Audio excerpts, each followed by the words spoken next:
Michael Patrick Shields is on the air. Good morning, world. Good morning, Michigan. A very pleasant Monday to you. It's Michael Patrick Shields in the American Metal Roof Studio. You know, you can save up to 50% on your air conditioning and heating bills with a simple energy audit. It's less than $200. Go to AmericanMetalRoofs.com for more of those details. It's a pure Michigan Monday, too. And Charlie Sheen got a face full of pure Michigan. I guess people showed up at the Fox Theater on April 1st to see his show.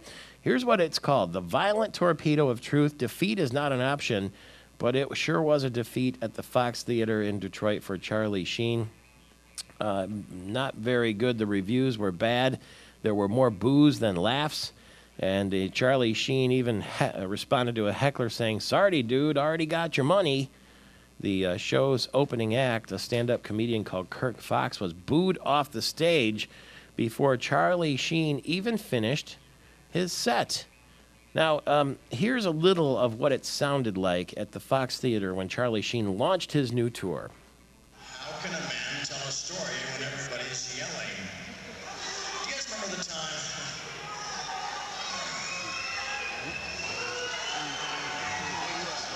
Do you guys remember the time when my car got stolen in the middle of the night? You want to hear that story? Ooh. Okay, it involves crack, I promise you. It involves crack. The good stories always do.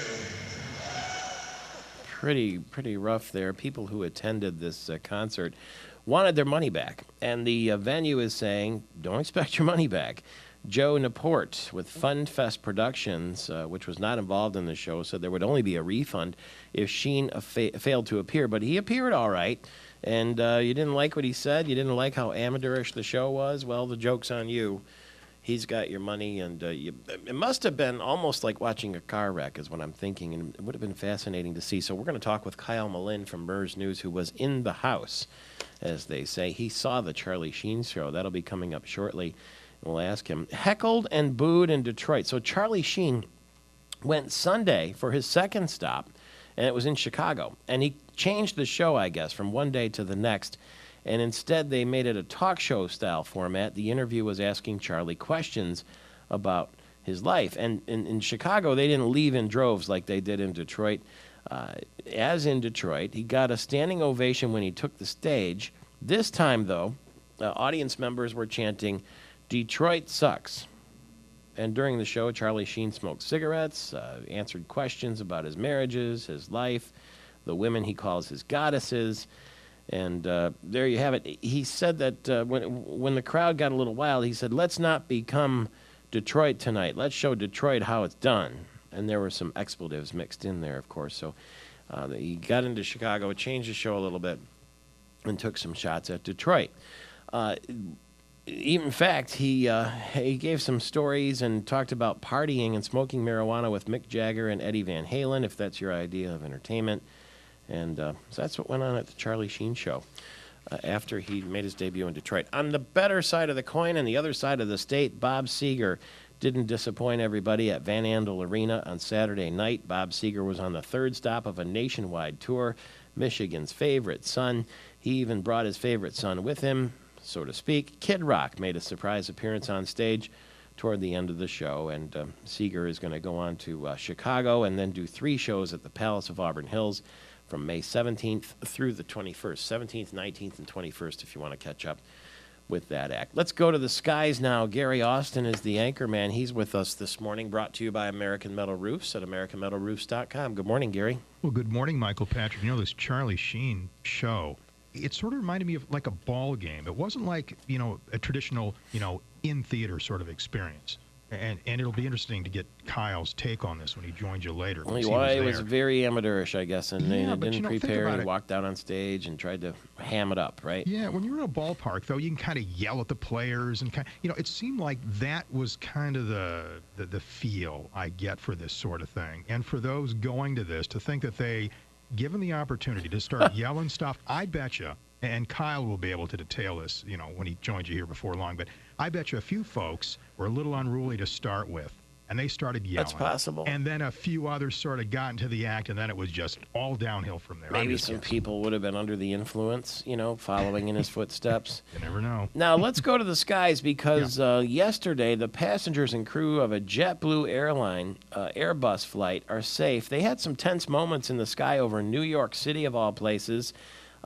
Gary Cohen is a Metro Source correspondent. He happened to be aboard the plane, and he says that key navigation systems on the plane quit working. Here's what he said. The plane had lost its ability to know where it was. It was a computer error involving the GPS system. So the aircraft went circling around the Big Apple 3 times, dumping fuel. Fire trucks raced alongside the jet. It touched down and made an emergency landing at Kennedy Airport. Passengers were nervous about it, especially in light of the news late last week that a hole blew out the top of a passenger cabin on a Southwest Airlines jet over Arizona. Gary Cohen said that air traffic at Kennedy Airport was halted for the emergency landing. I'm looking out the window, and you can see that there were no planes taking off. There were no planes coming in.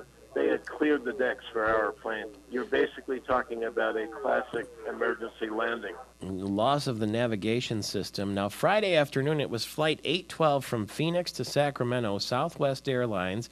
20 minutes into the flight, there was a loud pop that sounded kind of like a gunshot. Suddenly, passengers felt air rushing all around them. The oxygen mask dropped down. They started to feel shaky and lightheaded. Because the plane was at 34,500 feet, it lost pressurization. A ceiling panel ripped open, and the passengers could see the sky like a convertible car out the top. And the pilot had to get down as fast as he could because when you get to 10,000 feet or lower, you don't need the masks anymore. But there was freezing cold air blowing around up there, thin air, in fact. And so now cracks in 3 other Southwest Airlines flights are being repaired because they went and inspected them all. And they found more problems over the weekend. And now they've had to cancel 600 flights. They might cancel another 100 today. 20 planes have been inspected. And the 60 other planes, they should be complete by tomorrow. But how spooky to know that not only did that happen to one of the planes, but they found cracks in other planes when it could just as easily possibly have happened. If that's not enough for you, Dr. John Chrysler said he was taking off from Atlanta on Thursday morning, and the plane in line behind his said that a panel had fallen off the back. Apparently, the pilot next in line saw that there was trouble. They had to return to the terminal and put the panel back onto the aircraft. Are you ready to get up into the friendly skies yet? Man. Yesterday in Grand Rapids, very late, a passenger jet forced to make an emergency landing at Gerald Ford International Airport. The firefighters were called. It was a Boeing 747 with engine problems, and they had what's called a high-speed abort. The plane landed safely and without incident. But man, oh man, buckle up, huh? Yeah, I'll tell you what, 3 really scary incidents. Glad everything worked out. I mean, on balance, could have been a lot worse. We'll agree on that. This update is service of our friends at American Metal Roofs. Check them out. We've got a great website, AmericanMetalRoofs.com, and you'll never have to worry about the weather again with a beautiful guaranteed American Metal Roof, AmericanMetalRoofs.com. Michael Patrick, I've got to ask you, what's the difference between a strike and a work stoppage? This is the hot, contentious debate ongoing here. Michigan teachers, will they leave their posts potentially before long? Are they trying to say there's a distinction because it's illegal to strike? Yeah. But I guess a work they're stoppage. I guess what if everybody says they're sick and they have the blackboard flu, as they call it, Yeah. then that's not a strike. It's just it's a oh, we don't stoppage. feel good. Nobody's coming in. Sorry about that. No classes today. So when It's not funny. When does that become illegal? I mean, there's a fine line there, isn't there? But I mean, Are we going to get thousands and thousands of doctors' notes? I don't know. Well, by April 15th, the MEA wants all local jurisdictions, all local teachers' unions all over the state to take a vote on this and figure out what direction they want to head. It'll be very curious come April 15th. Well, it's a how teachers non-issue, vote on isn't this. it, if they vote no strike? Well, yeah, then what happens? I don't know. But if they vote to actually do something, you got to figure, well, it's hard to say. It's hard to say how teachers are going to go on this. I mean, we have Mark Meadows, who is saying, you know, a Democrat. Nobody wants a strike, state rep, Republican or Democrat. Yeah, well, he says, and this is Mark Meadows talking here, a walkout is illegal, and that means he says, Mark Meadows says, he would not support the union. Brooks and this is a guy Patterson, who usually does. and he's a Democrat. He's a Democrat saying that. Brooks right, Patterson right. said that if they strike, they should all be fired, just Oh. like the air traffic controllers with Oh. President Reagan. But then what do you do? Speaking of air traffic controllers, I landed yesterday coming back from Pinehurst. Yes. And I'm on a little plane, 2 and 2 on each side. I can't wait to get out of there. And sure enough, they're not ready for us at the gate. Now, I didn't have a hole blow open in the roof or anything, but this made me just as mad. Had to sit there and wait. Finally, they get it. Somebody's got the overhead stuck 2 rows in front of me. They can't get no. their bag out. I'm like, God almighty, please, when is this going to end? Finally, he sits down as they work on it. We all pass him, get out the gate, and the bathroom is closed for cleaning. Oh. Bad luck, huh? Come fly the friendly skies. We're glad you're flying along with us this morning at 18 minutes after the hour. It's Michael Patrick Shields all across Michigan. Gone to the bank lately? That's another good question. Sticker shock is what you're in for. Service stations in Michigan and West Michigan and in Central Michigan and Northern Michigan. The prices have gone up now. $3.89 a gallon. That's for self-serve regular. Stations that held steady at prices 20 cents lower are going to raise them today. So you can blame the unrest in the Middle East, apparently, Japanese relief efforts, and the increased demand at home, and that's why you get the rising prices. A woman facing DUI charges after she plowed into 2 vehicles outside a fast food restaurant. The SUV plowed into a car on Fulton Street after running a red light at Lane Avenue and then careened into a Dairy Queen parking lot, hitting a minivan. The SUV driver was under the influence of drugs at the time of the crash, and 2 people were hurt. The Dow was up 57 on Friday. The S&P gained 7, and the NASDAQ was 9 points higher. The national unemployment rate is at a 2-year low of 8.8%. We know that in Michigan, though, it's higher than that. 25% of the new jobs were added in healthcare, and 26,000 jobs in the food and beverage sector were added to. 13.5 million Americans out of work last month. The U.S. House has passed a sweeping aviation bill. This coming on the heels of the stories about airliners with holes blowing open in the roof and the navigation system going down. Anyway, it cuts the budget for the FAA by about $4 billion over the next 3 years. That could cost jobs and curb safety regulations, according to the White House. The House Republicans insist that they're cutting waste and bureaucracy without harming safety. You decide for yourself on that one. Katie Couric is leaving her anchor post at CBS Evening News. It's less than 5 years after becoming the first woman to solely helm a network TV newscast. We'll talk with Mike Hughes about this a little bit later. She hasn't officially announced it, but those close to her are speaking. She's 54 years old, and she's going to launch a talk show in 2012, and everybody's guess is she's going to be the next Oprah. We talked about that 2 weeks ago on this program, but now it looks like it's going to happen. Rebound in the auto industry has resulted in 20,000 new workers for the UAW. That's a 6% hike from 2010. And Elizabeth Hurley is getting divorced just in time to invite me to the royal wedding, don't you think? Sorry about that. Unreasonable behavior is what she says is causing her divorce by her husband. They have no children together. They were married in India back in 2007. And we never let the birthday of a beautiful woman pass without taking note.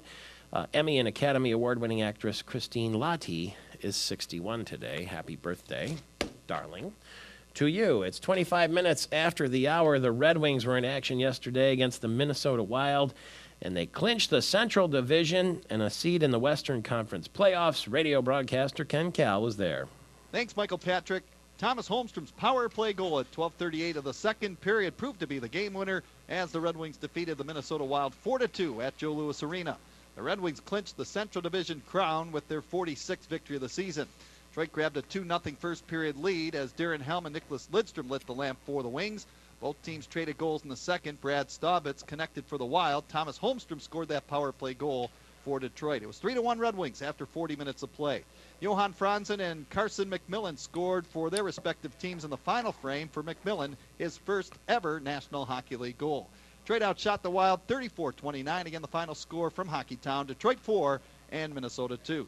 That's the story from Joe Louis Arena. Now back to you, Michael Patrick, in the studio. If I'm not mistaken, that's the 20th straight trip to the playoffs for the Detroit Red Wings. Tigers finally won a game yesterday. They started the season 1-2 by beating the New York Yankees. Cabrera hit a pair of 2-run homers. Brendan Bosch had a 2-run shot, too. And the Tigers beat the Yankees.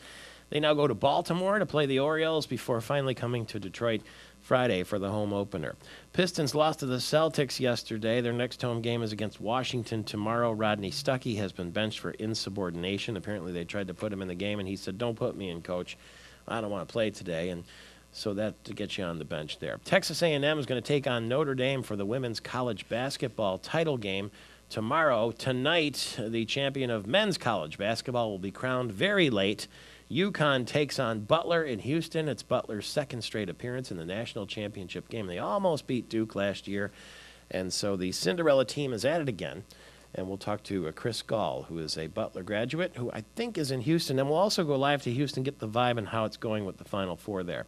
Phil Mickelson, speaking of Houston, won the Houston Open yesterday by 3 shots. He started the day tied with Scott Verplank and then went crazy. 5 straight birdies, 7 under 65. Now he goes on to defend his title as the Masters champion with a big full head of steam, don't you, Phil? It feels really good for me to have played well and to gain some momentum heading into next week. It feels a lot like 06. Good for the old confidence, is it?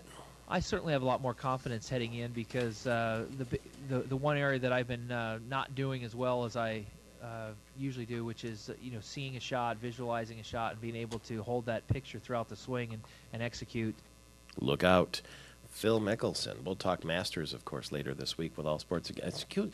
Reese Jones is going to join us. Lots of people from Augusta National, as you might imagine, will be with us this week. We're going to talk with Rich Studley a little bit later from the Michigan Chamber of Commerce on how he thinks Governor Snyder is doing. Bob Seger, I guess, had a heck of a show in Grand Rapids this weekend. We'll get an inside report on what that show was like. It's a national tour, but he's going to work his way over from Grand Rapids to the Palace of Auburn Hills for 3 shows, too. Rock and roll apparently never forgets when it comes to Bob Seger, and he wowed him, and I guess Kid Rock made a surprise appearance. We'll get the whole skinny on what went on coming up shortly. A little bit of Bob Seger here to get you toe tapping on this Monday morning with Michael Patrick Shields. She stood there bright as the sun on that California coast. He was a Midwestern boy on his own. A lot of Midwestern boys grew up with Bob Seger, and a lot of them will be there, I'm sure, at the Palace as they were this weekend. It's our annual program where we put the snow shovels in Cosmoline. We're going to check with John McMurray, the meteorologist of the stars, over 35 years of predicting the weather here in the state of Michigan. I think we're out of the woods. I think we can put the snow shovels in Cosmoline, and if so, we'll do that with John McMurray within the hour. It's an annual tradition, a rite of spring, if you will. 29, make it 30 minutes after the hour right now. Thank you to Denise Illich, by the way, the daughter of Mike and Marion Illich, who published the magazine. She publishes a magazine called Ambassador. It's a big old glossy magazine that comes out in Detroit. And I'm on page 116 under Literary Inspiration. They call it Required Reading. And I'm the reader pick of the month in the magazine with my book, Invite Yourself to the Party. And, I mean, of all there are 4 books on the page, and they gave mine this little reader pick of approval. So that's pretty cool. And I want to say thank you very much. It's Invite Yourself to the Party, and you can get it at Amazon.com or right here in our American Metal Roof studio. We have a coffee house next door. You can pick it up there if you want to drop down here and visit us, and wherever books are sold, really. It says, his gossipy behind-the-scenes book details how the philosophy of invite yourself to the party resulted in memorable brushes with Bill Bonds, George Bush, Michael Eisner, Jim Nantz, and led to adventures in exotic locations like Dubai, Istanbul, and Monte Carlo. Shields' book encourages you to live large, and it talks about Hall of Fame legends J.P. McCarthy and Dick Burton and all that sort of thing. Thank you very much to Denise Illich for that cool mention. Now, a frightening topic. We're going to bring in our frequent guest of the program, in fact, Michael Jarr, the Senior Director of Communications for the Mackinac Center for Public Policy in Midland. Good morning to you. Good morning, Michael Patrick. How are you? Well, really the question is, how are you, isn't it? Death threats and bomb threats to the Mackinac Center? Why? Yeah, we have gotten a few of those of late. Michael, it's kind of an interesting tale to tell. We did something that we do routinely. We filed some FOIA requests, Freedom of Information Act requests, of the Labor Studies departments at Wayne State University, U of M, and MSU. We file at least 1,000 FOIA requests every year, a lot of it to enhance our research, some of it to expose wrongdoing at governmental levels and so on. In this case, before the universities responded to our FOIA request, they leaked the request to Talking Points Memo, a national blog. Turned that into a story, and it was picked up by Rachel Maddow at MSNBC. Mm-hmm. And all of that basically started generating all kinds of angry emails and phone calls from people who some have claimed to be professors or former professors themselves, and others.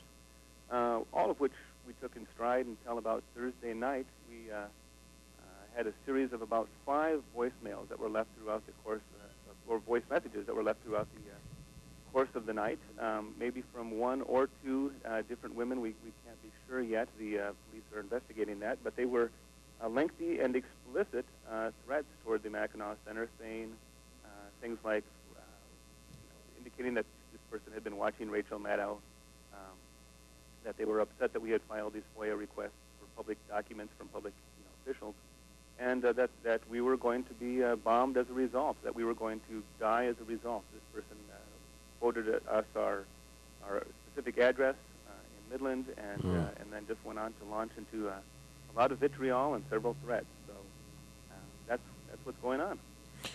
Wow, I don't know how you operate when under those kinds of threats. People aren't used to that sort of thing. Does it speak to the vitriol in politics overall now, or does it speak to the vitriol of a certain group? I think it's a little bit of both, perhaps. I think we do see vitriol in the public dialogue these days that just is over the top. There's no sense of proportion anymore. I think it's been escalated as well with what we've seen in Wisconsin, with this debate over the role of government workers and their benefits and their wages and their privileges versus those of the taxpayers who are trying to afford them. And I think that's where we've seen another rise in all of this kind of over-the-top discussion. However, at the Mackinac Center, we are advocates of free speech. We are advocates of public personal responsibility. Sorry. Yeah. And we're not. It's easy to try to say, well, this is the fault of Rachel Maddow. This is the fault of this group or that organization, and we just don't believe that's the case. This is someone who has gotten some information and handled it very wrongly. But we do have the police and the FBI looking into the matter. The FBI has a Bay City office. Who knew? And we decided to contact them because there were also a few specific threats against some other people, the governor of Wisconsin in particular. And so we thought, well, this rises above just a local law enforcement matter. We need to take this to a higher level. We'll keep in touch and be safe in the meantime. Michael Jar at the Mackinac Center in Midland, where they received specific bombing and death threats. 35 minutes after the hour, we'll talk to a guy who was at the Charlie Sheen show in Detroit, speaking of bombing. Stay tuned. Welcome back to the program. I promise, there's no charge, first of all, for listening, and you don't have to sit inside a theater, and I'm not going to probably use any foul language if I can help it. And I'm not on crack cocaine, so if you're not interested in the program, you're going to have to catch up with Charlie Sheen somewhere around the country. If that is, his show continues. Apparently, it was a serious bomb at the Fox Theater in Detroit on the weekend, and Kyle Malin, the editor of MERS News, was actually at the show, as I'm told. Good morning, Kyle. Hey, good morning, Michael Patrick. Did you buy a ticket to see Charlie Sheen, or were you covering it? Neither, actually. It was a gift. It was a gift. Thanks a lot. I wouldn't have paid more than $20 for the ticket. What kind of friend gives you a ticket to that show? My wife. Oh, well, okay. She must know that you. She must know you have either a daft sense of humor or a serious curiosity. Yeah, she knows that. She knows that I like news and events, and whether it was going to be really good or really bad. Yeah. It wouldn't really matter to me. I just like the event. I shouldn't joke about it because I'm sure I said last week, if I said it once, I said it 5 times. I'd be very curious to see what that's going to be like. So how close were you to the stage?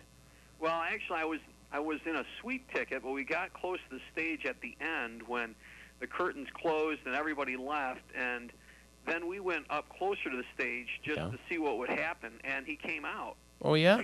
Yeah, after the curtain closed and the stage crew had eliminated most of the stuff out of there, that, you know, the overhead real lights had come on, and he came out just to say hi, and it was an experiment, and, you know, thanks for coming out and supporting me anyway. There was a, you know, a couple, 200, 300 people over gathered around the stage watching him come out. Wow, he wore a Tiger jersey, I understand, on stage.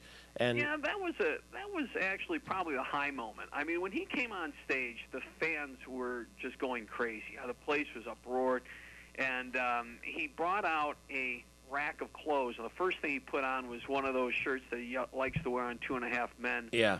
And fans were kind of like, Well, he took it off, and he put on a Tiger jersey, and the place went crazy. And then he gave his 2.5 Men shirt to his goddesses, who took it off stage, and they showed a camera of them stuffing it in a bucket and lighting it on fire. Everyone thought that was pretty cool. But in the beginning, that was in the beginning of the show, and everything kind of went down on a ski slope after that. Well, was it a total bomb? Well, yeah, the Detroit one was. I mean, I don't think I've ever been to a performance where the act was cut short. I mean, he was supposed to perform for 90 minutes, and he only made it about 2/3 of the way through. I mean, he cut off several acts and just went, in the end, just went straight to the end. Did he tell everyone, well, you know what, I'm going to get out of here. I'll see you later? I mean, what kind of ovation did he get at the end, if any? Well, see, he didn't. See, what happened was he was on stage on a bench. It was like he was doing like a Forrest Gump style thing. Yeah. And he wanted to read a letter, and we don't really know what was in the letter because he wouldn't say. But he just wanted the fans to be quiet. Instead, the hecklers just kind of accelerated. And because up to this point now, this is about 50 minutes in, and we were all getting kind of bored and restless. He had these really weird mellow or megalomaniac like ravings. It seemed like he was on LSD. Things were like not connecting at all, not really making sense. And so he wanted to like read this letter, and folks were just booing and chanting, and there was a lot of racket. He said, "Well, if you're not going to be quiet, then I'm just going to leave stage." And they didn't be quiet. And he goes, "All right, I'm going to call an audible." And so he brought out this rapper. I don't know who this guy was, but he performed, and at that point a lot of people just got up and started leaving. And then they decided to play a Snoop Dogg video. Apparently this was going to be a premiere, but the speakers weren't very good, so you could hear the music, but you couldn't hear Snoop Dogg talking or singing. So then even more people got up and left, and as soon as Snoop Dogg was out, then the lights went on. And that's what I mean. He never said goodbye, which was all really kind of weird. That's why we went up to the stage, and that's why he came out after the house lights came on, just to say goodbye, because he didn't do it on stage. When he came out at the end, for the rest of you who gathered around the stage with the house lights up, was he at all endearing? Did he say, sorry about that, didn't work out too good? Yeah, he never really apologized, but he was sincere. I mean, he had his two goddesses or whatever, one on each hand, and they walked out with him, and the folks who were left were the super hardcores, the people who, still support him or would have liked it if he just sat on stage and just looked at them for an hour and a half, I mean, those were the kind of people who were still around. And so, he got a warm reception from them, and then, turned around and walked back out. And then he went to Chicago and ripped on Detroit, I'm told, the next night. Yeah, he did. That's not really much of a surprise. He didn't get a really warm reception over here, but he totally changed his show around from what I read here this morning. He went more into an interview format where he had people actually asking him questions, like on stage, like real trained interviewers. And that is a much better approach than what we had here in Detroit, where he was trying to get people to ask him questions. Well, he didn't want to answer the questions that people asked him on stage or asked him in Detroit. I mean, he was taking live questions, and one of the first questions was, well, talk about your drug overdose. Well, he was like, well, I don't know if I really want to talk about that. So then he went to the next question. The woman said, well, tell me what it's like being with a porn star. And he was like, well, he didn't really know how to answer that. So then he goes, well, why don't I answer one of my own questions? And then the fans are like, answer the questions you really want to know. We want to know about your drugs and your porn, President Obama should try that technique in the briefing room once in a while. Kyle, thanks for sharing the experience. Was the Fox Theater full? Oh, yeah. Wow. Full house. Bomb, says Kyle Malin of the Charlie Sheen Show in Detroit on the weekend. It's 14 before the hour. Michael Patrick Shields.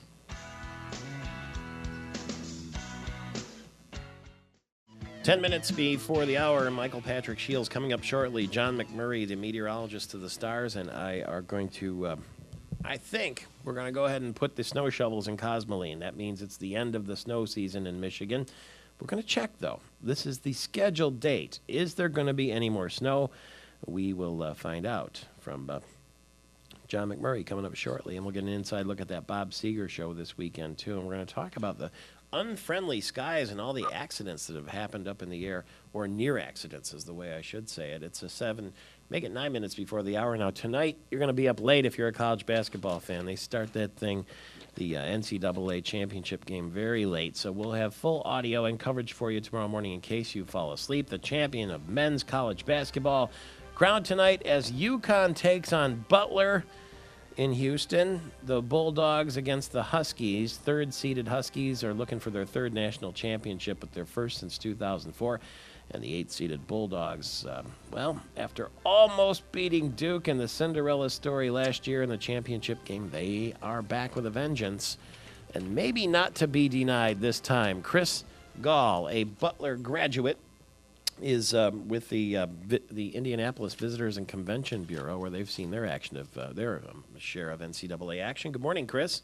Well, good morning, MPS from Butler land. I'm about 5 minutes away from campus as I commute to work, and boy, really exciting to be back in the hunt here. And I know one of your good friends, Jim Nance, although he can't proudly proclaim who he thinks should or will win, I got a feeling that he's going to turn to believer now with the Bulldogs coming back to the national championship game. I think that all of America, if you were to take a poll, would be rooting for little Butler, who's not so little anymore, back-to-back championship games. What's the mood like around Indianapolis and around the campus at Butler? And is that where you'll watch the game tonight? Will you find a place on campus, maybe? Well, yeah, campus, Hinkle Fieldhouse, the historic fieldhouse that where Butler plays and where the final shot that inspired the movie Hoosiers was made. Mm-hmm. That's one fan gathering spot, and there are a few other major alumni gathering spots around town. So very fun, but, from a business perspective, and as someone who sits on a board there, and for your listeners who own business, can you imagine 43% increase in web traffic in the last 2 weeks? And we saw a similar increase in web traffic last year when Butler made it to the Final Four. And enrollment applications up more than 23%. So from a pure business standpoint, if your job is to drive web traffic and subsequently product interest, if you will, this Butler men's basketball team, these 15 players and a couple of coaches have really struck an accord with the nation and interest in this university tucked in Indianapolis with only 4,200 students. Let me ask you this. Last year, you took consolation, even though you almost beat Duke. It seemed like, we got to the final, we almost got them. This year, though, that's not going to be good enough. There will be no consolation in losing tonight, true? No consolation at all. I tell you what, it's still, I've yet to see a replay of the final shot last year. I was there with my wife, who I met there and proposed to at the campus.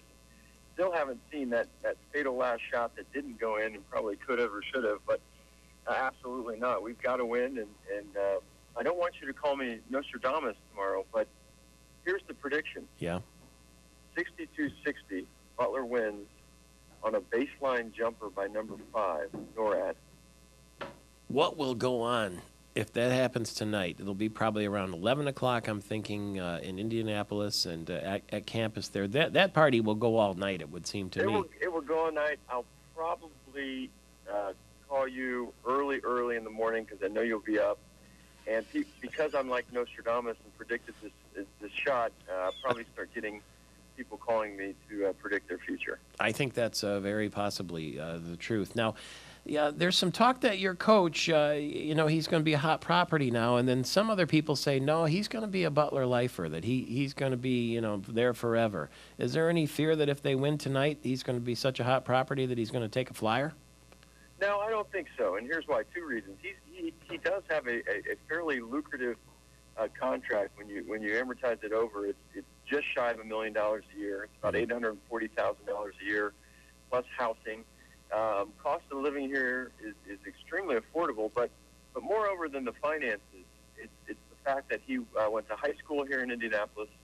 He went to college at DePaul, which is just down the street, and so both sides of his family, his wife and his side, have roots here. And with 2 little kids, I think they just feel at home and at peace here, where their roots are. So certainly he's been lured, and we know that it's very factual. Our athletic director has been very vocal and not hiding behind the fact that there's interest in him, and I think that's a good tactic from a Missouri to other major schools. So, but financially and family-wise, I think he feels very, very strong in staying here. Well, the quality of life is awfully good here in the Midwest, and particularly in that part of the Midwest. So I'm going to say good luck to you tonight. I hope you'll get some sleep because you're going to go late. And who could sleep, though? This is the day that Butler could win the national championship, Chris Gall. And we will find you at visitindy.com and see you in person soon. But good luck tonight to the Butler Bulldogs. Thanks for having me on, MPS. Go Butler. All the best to Chris Gall, who I think if we do reach him tomorrow morning and Butler has won, it will be because he hasn't gone to bed yet. Okay, more on the Charlie Sheen Show. What is going on in the not-so-friendly skies? And will we dip the snow shovels in Cosmoline? That's all coming right after the news. It's Michael Patrick Shields. Good morning, Michigan. A very pleasant Monday to you. It's Michael Patrick Shields, heard all across the state of Michigan, live from the American Metal Roof studio here, just a couple of blocks from the Capitol. And I've had so many people say, I've had enough of this winter. That's about enough. And, March came in like a lion, went out like a lamb, we think. The groundhog said that we'd have an early spring. And John McMurray, meteorologist of the stars, over 40 years, I think now, of predicting and forecasting the weather here in the state of Michigan's on the other end of our line. Good morning to you, sir. And good morning, Michael. I did not expect that it was going to be a mild spring or it was going to come early. Well, that's what we're checking with because the Tigers haven't exactly had opening day in Detroit yet, but this is the day that we penciled in to dip the shovels in Cosmoline. And first of all, great. Good thing we didn't do it last Thursday or Friday of last week. Got a little bit of a sneak attack from Mother Nature over the weekend in some areas in the form of some wet snow. We didn't have to shovel it, but it was certainly not what you'd like to see for the 2nd of April. And out in Denver, yesterday they had temperatures well in the 70s, and now they're getting snow. So it's really a topsy-turvy weather pattern throughout a good portion of the nation. Well, here's the question. So we penciled in to do it today. Is it safe today to put the snow shovels in Cosmoline? I think it is because the temperature trend this week looks as if it's going to be in an upward direction rather than the chill that we had for all of last week, well below normals. I think on average we'll see above normal temperatures. And speaking of the Tiger home opener on Friday, we could see 60 degrees, and that's not too bad at all for the first game at Comerica Park. I remember years ago when we had snow so heavy that we couldn't even get it started. What is this all about, putting the shovels in Cosmoline? Can you explain what that is? Well, Cosmoline is the product that the government used to spread through various types of armament, not only rifles but also big guns on naval ships, because it's like an oil, but it's a grease and it's very, very sticky. And it takes a long time. For those who have ever been in the service and you got your first weapon, you had to clean that Cosmoline off the weapon before it was ever fired. And it took a long time. Okay, let's do it now then. You got these shovels right over here. You got yours ready? I do. I have a big 5-gallon vat of the Cosmoline. And you really have to stick it in with a little bit of effort to get it completely coated. Okay, let's grab a hold of these things right now. We got a hold of these, all the snow shovels that we've been using all winter. We're going to take them right now. And there it is. Is that going to do? I got think it? that'll do. And, Okay, here it comes. Rest assured that there'll be no rust on that. Just put that thing right in there just shovel like when that. we pull it out in November of later on this year. There it is. How long do I keep them in the Cosmoline here? Oh, it'll just stay there all summer long. Okay, excellent. All right, that's it. No more snow, and that's good news for everybody across the state of Michigan, and we celebrate with a little rousing Hallelujah chorus. The snow shovels are in Cosmoline. That's it.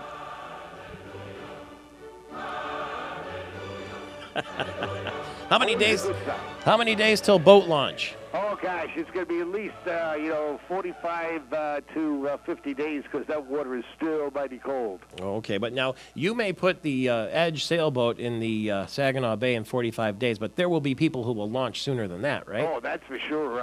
Sometimes folks, right after they mail in their income tax on the 15th of April, launch the boat. I see. They get their return, and that allows them to buy a tank of gas, right? These days.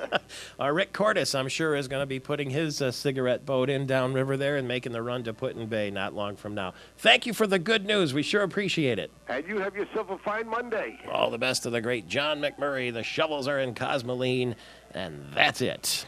All right, Gary Austin is the anchorman now, and he is going to bring us up to date on what else is going on in the world, Gary. Well, here we go. Congressman Mike Rogers on the NBC program I Meet saw the it. Press. Yes. Yeah. Very, very clear, very articulate, and very much to the point. He Seemed a said little we bit better nervous to me, if I can say that. Just a little bit. Oh, you think? Yeah, with David Gregory there. I mean, Yeah. he's a good communicator, great speaker. It just seemed a touch nervous, I thought. Well, I tell you, he sure did frame everything he wanted to say, I thought, just right about our involvement in Libya. And he made it clear. He says, setting up a no-fly zone, good thing, right thing to do, intervening on a humanitarian basis like this. But he said before we give the Libyan rebels any more support, he says we've got to find out who they are and what they stand for. And some are obviously worried if the rebels end up in charge, which is possible now. The way things are going, the end result could be worse than what the country has right now. And we've seen that happen before. We'll back somebody, and we think, well, these guys have got to be okay because they're against the people that we're opposed to. But then once the new folks get into power, we're surprised. So we don't want that to happen again. All right, the question is this.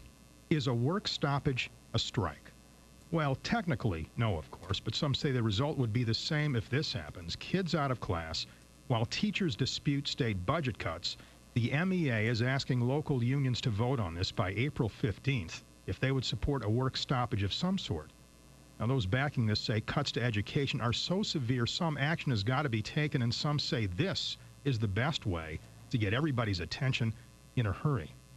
You'll never have to worry about the weather again with a beautiful guaranteed American Metal roof. Learn more at AmericanMetalRoofs.com, AmericanMetalRoofs.com, bringing you this news update.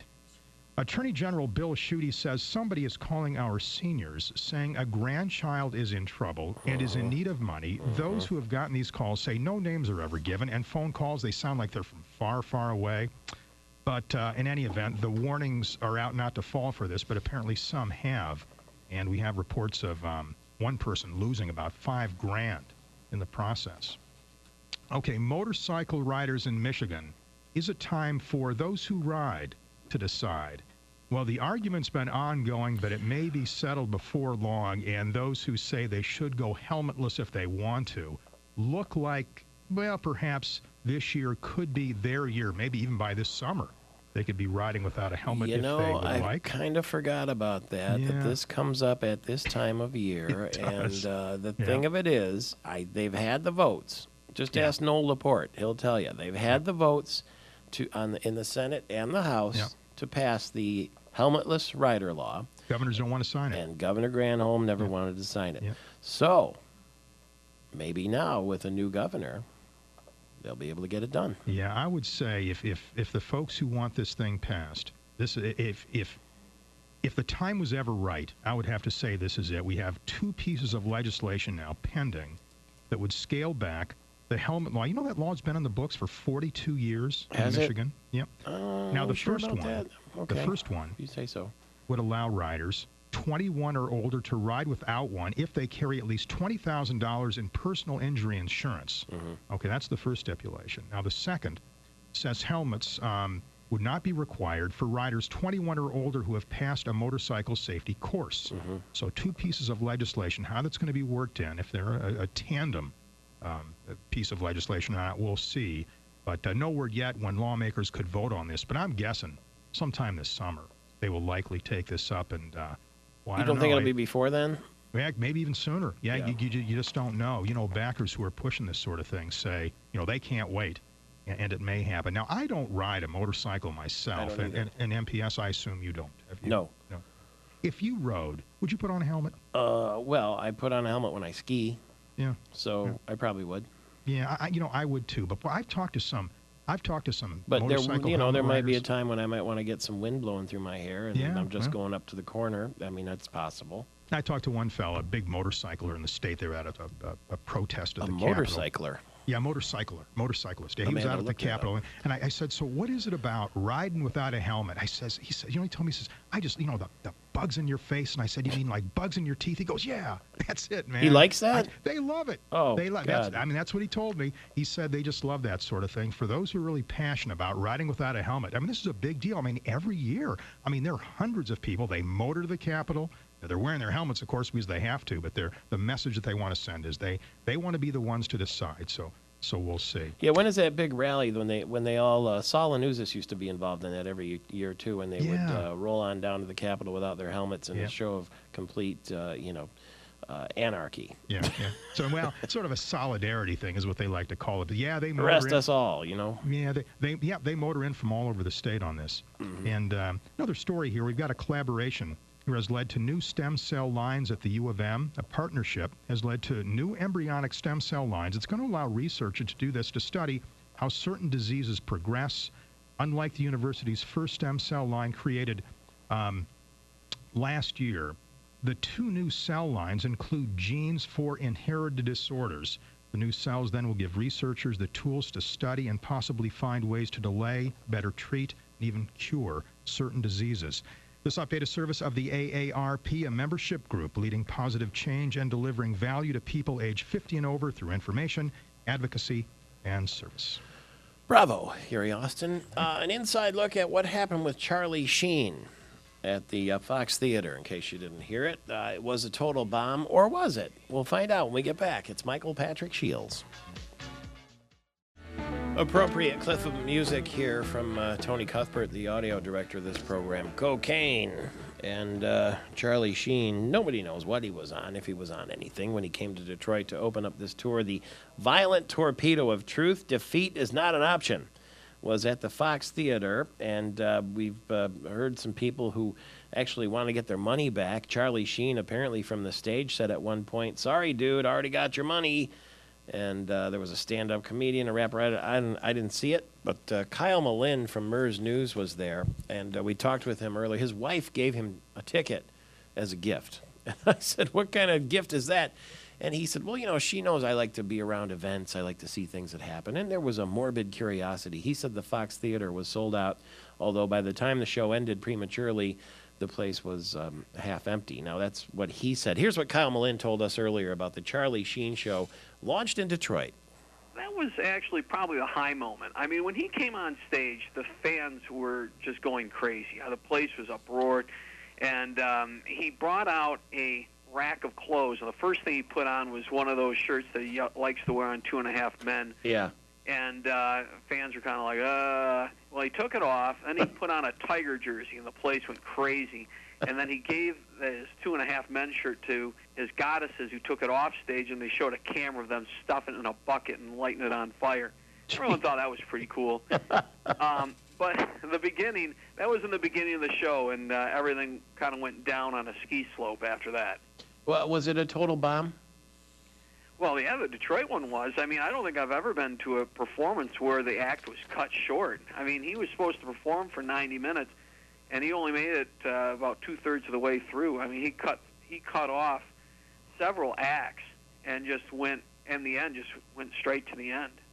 And then when he went to Chicago for his show the next day, quickly wasted no time addressing the poor performance in Detroit. They changed the format of the show in Chicago, and he read a poem that discussed just how much he hated the city of Detroit, is what we're told. And he said, let's not become Detroit here when people started booing in Chicago. But let's get a first-hand account from Mike Brookbank. He is the digital editor, as we're told, of the Detroit Free Press, and he was there at the Fox Theater. Good morning to you. Good morning. How are you? Well, to give us, in your words, exactly, set the whole scene for us, if you would, on Charlie Sheen's arrival in Detroit. You know, there was a lot of excitement outside the Fox Theater. I mean, there was definitely an energy in the air. It was almost as if there was like some sort of red carpet premiere event. You had media from all across the country, TMZ and the Today Show and Fox News Channel, and, you know, regular, you know, Metro Detroiters getting interviewed, you know, by these people. It was very exciting. Everyone was having a good time. You know, that feeling didn't last very long. I agree with the gentleman that we just heard from about, you know, the kind of the highlight being him first coming out on stage and everyone excited to see him in the standing ovation. And the little, you know, bit that he did with the goddesses. And it did go downhill very quickly. And the first, you know, gentleman that was loud enough to kind of, you could hear in the theater booing, that was when Charlie made the comment like, hey, dude, sorry, I already got your money. And people laughed and they thought it was funny, but it was early on. But people were feeling more like that guy, you know, as the boos intensified and you just, you know, heard more people, you know, really just becoming disinterested in the show. And the point to where basically I think Charlie called it quits was where he was trying to read a letter from one of his goddesses, and people just kept booing and get off the stage and shut up. And he's like, well, I'm not going to read this letter then, trying to kind of get people to want to be like, oh yeah, let me hear from this letter. And he didn't even get to it, and that's when he called the audible and had the rapper Dirty somebody, I forget what his name is, come out and perform, and then that was pretty much the show. It was, I have never been anywhere like that before. I mean, I literally needed a good couple of hours after the show to decompress and figure out exactly what I just witnessed. Did you feel sorry for him? You know, I do a little bit, only because we talked to, I guess, what we're calling the anthemettes, the two ladies that were picked to sing the national anthem, and one of them, Kelly Jean, told us before the show, they had just done a sound check and met Charlie, and she said that he was running around directing and really into what was going on and seemed really focused. He didn't seem what she called the insane Charlie that, you know, we have been maybe seeing or, you know, perceiving. So it sounded as if he was really trying prior to the show to make it a success. But, I mean, you can't just come out on stage, throw on a Tigers jersey, you know, talk about Detroit being a great city. I mean, Detroit is known for having great talent come out of this city, and I think there's a higher standard that people expect, and he just didn't meet that. You know, I guess in a way it was pretty cool that Detroit was picked as the debut city. It could have been anywhere, right? And he decided to come to Detroit. I wonder why. Yeah, and we still don't know why. And I actually was sitting next to a woman from Royal Oak, and she was at the part of the show where people could ask Charlie questions. She was trying to yell and scream to get him to answer why Detroit. I think some people thought that it was cool that he picked Detroit, but then I think there were some, particularly the lady next to me, that didn't quite understand it and thought that maybe we were part of the experiment and he was maybe using them. So there was maybe that feeling of, well, we're kind of mad that you picked us first, you know? Oh, like when you invite someone to a new restaurant and it's before it really opens, so you can sort of test things out. Exactly. Like a shakedown cruise. Yes. Well, they got a shakedown, all right. They certainly did. I mean, it was amazing. And then one of the most interesting parts, really, was when I left the Fox. I went to go jump on Detroit's People Mover to go back to the office. And as I was walking down Woodward, there are some bars and establishments along the way. And, of course, there was this big scene outside the Fox where people were screaming and yelling. And it was really loud. And I think some people were worried, like, ooh, this could really get ugly. But as I was walking down Woodward to go to the People Mover, there were these people at the bars and establishments that were heckling the Sheen showgoers, saying, oh, you're not laughing. What? Wasn't it funny? Yeah. You know, like giving them a hard time. So really, it was like pouring salt in the wound for these poor people that just paid, you know, hard-earned money to come witness this, and then it was a total bomb, and then, you know, they leave frustrated, and they're getting heckled by people down the street. The conventional wisdom was, what did you expect, right? Exactly. And, you know, that's the thing. You ask these people, well, what do you know, before the show you ask, what do you expect to see? And they said, well, it'll either be really good and funny and we'll be happy, or it'll be a train wreck and we'll be happy. But it was the train wreck and nobody was happy. And I guess maybe you can have two different kinds of train wrecks. You could have kind of the entertaining one, and then you can have the one which I think this was, and it just was a total bomb. All right. Well, thank you very much for the inside look. You know, maybe you have to look away a little bit sometimes. It's something like this. Yeah. If I had to suggest, I would say look away. Well, we'll read you in the Detroit Free Press and at freep.com, and see you soon. Thanks a million. Great, thank you. On the other side of the coin and the other side of the state, Bob Seger proved that rock and roll never forgets. He appeared at Van Andel Arena on Saturday night, the same night as Charlie Sheen. It was the third stop of a nationwide tour, and the crowd was thrilled to see one of Michigan's favorite sons, and he brought another favorite son along with him. Kid Rock, I guess, made a surprise appearance on stage toward the end of the show, and he'll be in Chicago, just like Charlie Sheen, and then he's going to the Palace of Auburn Hills for 3 shows on the 17th, the 19th, and the 21st. Kim Lozano, one of our network executives, was at that show, and he's going to give us a first-hand report. How was Bob Seger, Kim? I guess to tell you, Michael Patrick, of all the shows that I've ever seen in my life, that was probably top 5. He was terrific. No kidding. And he's not no spring chicken, you know what I mean?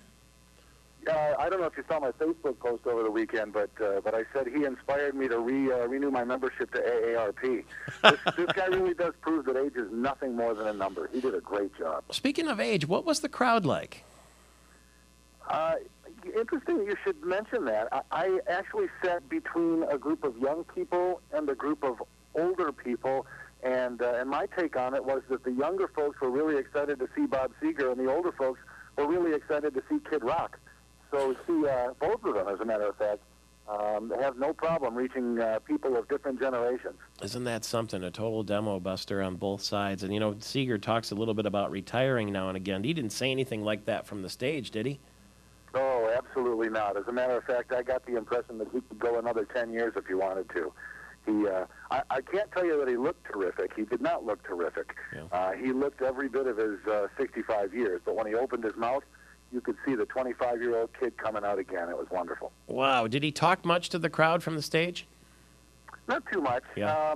Most of what he had to say was centered around Kid Rock, and we, of course, had heard rumblings before the show that Kid Rock was going to be there. I can let this cat out of the bag. I spoke with one of the fellows from the record label before the show started, and he said that Kid Rock was slated to do 3 songs. By the end of the night, he had only done 1. But the one that he did, which was Real Mean Bottle from Bob Seger's last album, was just terrific. Interesting. Well, hey, see, there you go. You got the rotten side of the coin with Charlie Sheen and the good side of the coin with Bob Seger there in Grand Rapids. Glad you were a part of it, and we'll see you soon. You got it. Kim Lozano says there were people of all ages at the Bob Seger show. Rock and roll never forgets, and wow, a new generation of Seger fans in the state of Michigan. It's Michael Patrick Shields, 35 after the hour. The passengers and crew of a JetBlue Airbus are safe following tense moments in the sky Sunday over New York City. There was an aircraft that had to circle the Big Apple 3 times, dumping fuel, and then trucks raced alongside the jet as it touched down to make a safe emergency landing. Apparently, the plane lost its navigation system, and it couldn't find its way around, and it was a very, very scary moment. Metro Source correspondent Gary Cohen was aboard the plane. The plane had lost its ability to know where it was. It was a computer error involving the GPS system. Pretty scary stuff, especially in light of what happened late last week when Flight 812 from Phoenix headed for Sacramento on Friday afternoon. That was a Southwest Air flight when there was a loud pop 20 minutes into the flight, sounding like a gunshot. Suddenly the people on board had their covered their ears, and they felt rushing air all around. The oxygen mask dropped down. People started feeling lightheaded. Why? Because at 34,500 feet, the plane lost pressurization. Why? A ceiling panel ripped open. Passengers could see the sky. So the pilot had to get that plane down as fast as he could to 10,000 feet so that people could breathe and that freezing cold air would stop blowing through. And now the question is, what happens next? Because they found cracks in 3 other Southwest Airlines Boeing 737s. Those are being repaired. They launched an aggressive inspection, needless to say, because God forbid that happen again. 5-foot hole blowing open in the top of the fuselage. So Southwest Airlines had to cancel 600 flights over the weekend and probably 100 more today as they inspect these planes. Then we heard from Dr. John Chrysler this morning, who was on a flight from Atlanta Thursday morning in line to take off, and the pilot behind his flight said, hey, you had a panel fall off the back. So his aircraft had to retreat to the terminal, and they had to put the panel back on. before they took off. And it was an observant pilot behind them in line that saw that. While you slept, no injuries reported after a passenger jet was forced to make an emergency landing at Gerald Ford International Airport here in Michigan, here in Grand Rapids. The Cascade Township and Kentwood firefighters were called to the airport this morning because a Boeing 747 had engine problems and had a high-speed abort. The plane was able to land safely, but frightening stories coming out of the friendly skies. I guess just a coincidence that they all happen at once. Or is it? Is it a coincidence, too? An unfortunate one, indeed, that the United States House of Representatives has passed a sweeping aviation bill. A Republican measure it is that cuts the budget for the FAA by $4 billion over more than 3 years. Democrats are saying, well, that's going to cost jobs and it could curb safety regulations. The House Republicans say it's just a waste and bureaucracy that we're cutting. It has nothing to do with safety, but unfortunate timing for those folks. Rich Studley is on the other end of our line, the president of the Michigan Chamber of Commerce. Good morning to you. Good morning, Michael Patrick. I see this morning the national unemployment rate is at a 2-year low now of 8.8%. Is there any reason from your standpoint to believe that Michigan's number will start to come down with any significance? There are good reasons to be optimistic about the state's economic future. As I travel around the state and talk with our members, job providers across the state are optimistic about the economic outlook. They're also greatly encouraged by developments here in Lansing. Let's take Lansing, for instance. And when I say Lansing, I really mean the state of Michigan. Let's talk about Governor Snyder. What do you make of his performance so far? Too early to tell, or are you in lockstep with him?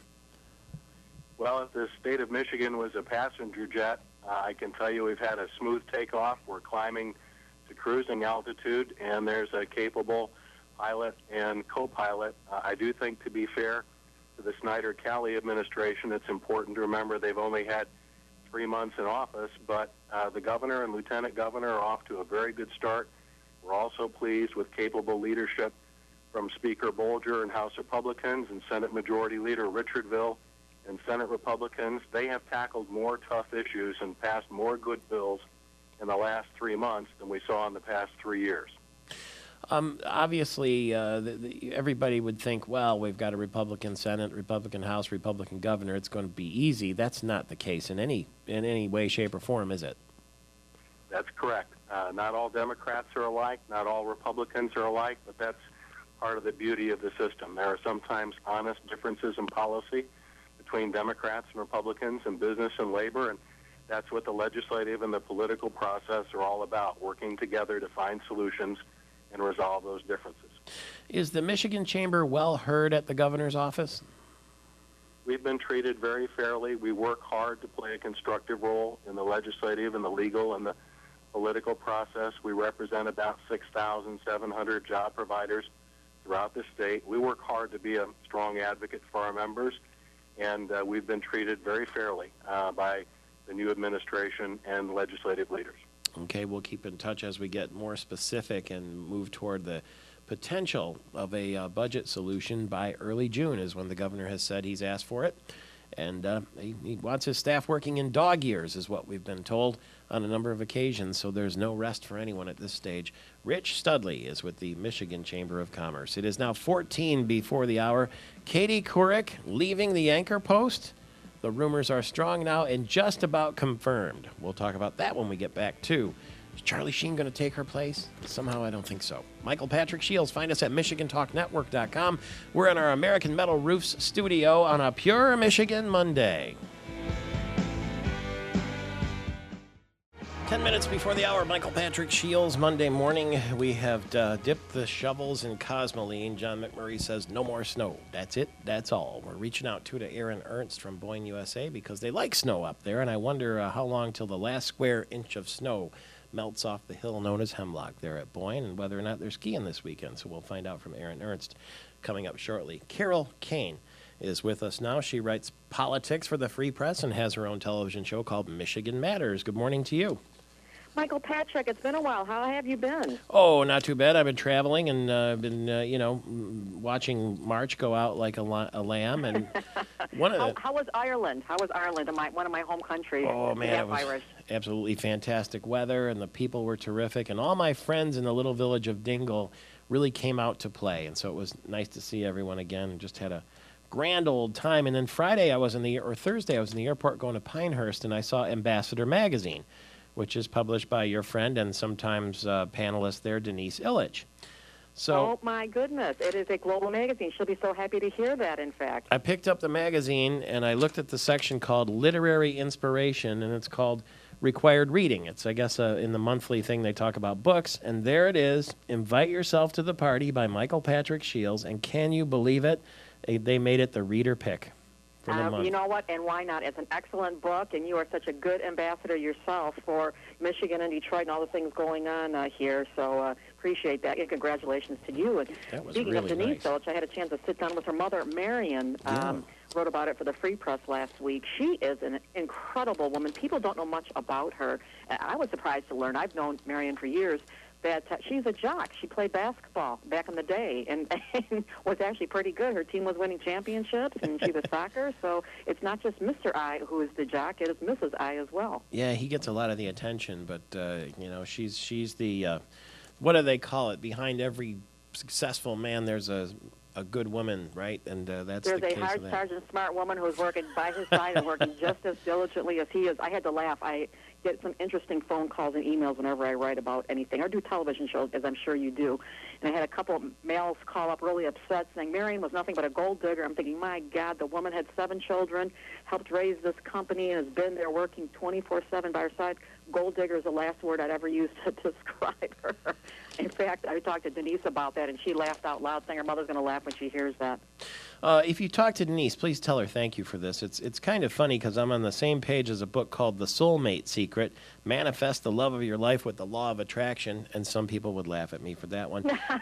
And the other book is called Super Rich, A Guide to Having It All, and that ain't me either because I didn't win the Powerball lottery this weekend, but there it is, Invite Yourself to the Party, right on the bottom of the page, and it says it's a gossipy book with the stories about Michael Eisner and Jim Nantz and George Bush and Bill Bonds and Dick Burton and J.P. McCarthy. Now, here's some gossip for you right now that you'll have keen insight on because you host a television show.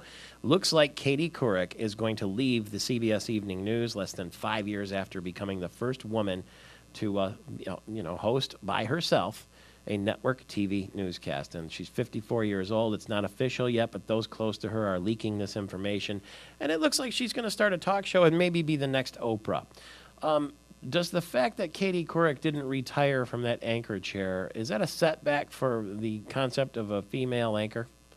You know, I don't think so at all. In fact, we have Diane Soy look over on ABC, and there's certainly other women that are dominating and doing really, really well in the television venue. The networks have been particularly hard with newscasts with women in general, lasting a long time. Gosh, go back to Barbara Walters, who did it years ago, and I don't know how long that lasts. But I think, I'm not sure if, I haven't heard anything official on Katie Couric, so I know what AP is reporting as far as that, so I can't officially confirm or deny anything. I don't know anything officially on all of this, but I just know that network news is always interesting. The world is interesting. Well, David Letterman had Katie Couric on a couple of weeks ago, and he said to her that you can't leave. He says, once you take that anchor chair, that's what you do. Look at Walter Cronkite, Tom Brokaw, Brian Williams, Peter Jennings. They get in it, they saddle up, and they ride it into the sunset. And apparently that's not what's going to happen with Katie Couric. Well, Katie is extremely talented. I think she is a really good interviewer. She does an interesting job. She's gotten some big interviews. Everybody recalls the Sarah Palin, speaking of the last presidential campaign, which is on again as Obama filed his papers today, by the way, for 2012. Oh, really? He's going to run for re-election. It is on, officially. Okay, here we go. You and I be talking a lot about this presidential stuff. I wonder if anybody will challenge Obama on the Democrats. Do you think that he'll run unopposed for the nomination? You never know. I mean, Hillary is out there. There's talk about she wants to leave Secretary of State after. A lot of people know that one of the reasons why he gave it to her, he wanted to take her out of the mix for her running for 2012, because even Obama and the edict he sent out today to all his supporters said it's going to take a lot of money. You have to get out there early. He's still going to be working the job 24/7, but he'll be raising money on the side. It takes a lot of money to run in politics, even at the local level. It's unheard of how much money, how far in advance. In fact, I remember when John Dingell, who's run how many times here, telling me last time, when I start my re-election, the next morning he's starting with the fundraising. It's just you have to constantly feed the beast as far as the dollars you need to run for office. Some people would say President Obama really never stopped campaigning even after he was inaugurated on January 20th. 3 years ago or 2 years ago or 2+. Carol Kane will read you in the Free Press, watch you on Michigan Matters, and see you online at, you just Google up Michigan Matters Carol Kane. You can watch all the old shows. Television viewers, thanks for being with us. My name is Charlie Sheen. No, it's not. It's Michael Patrick Shields. Radio listeners, stay where you are. There's another hour of this coming your way. When I throw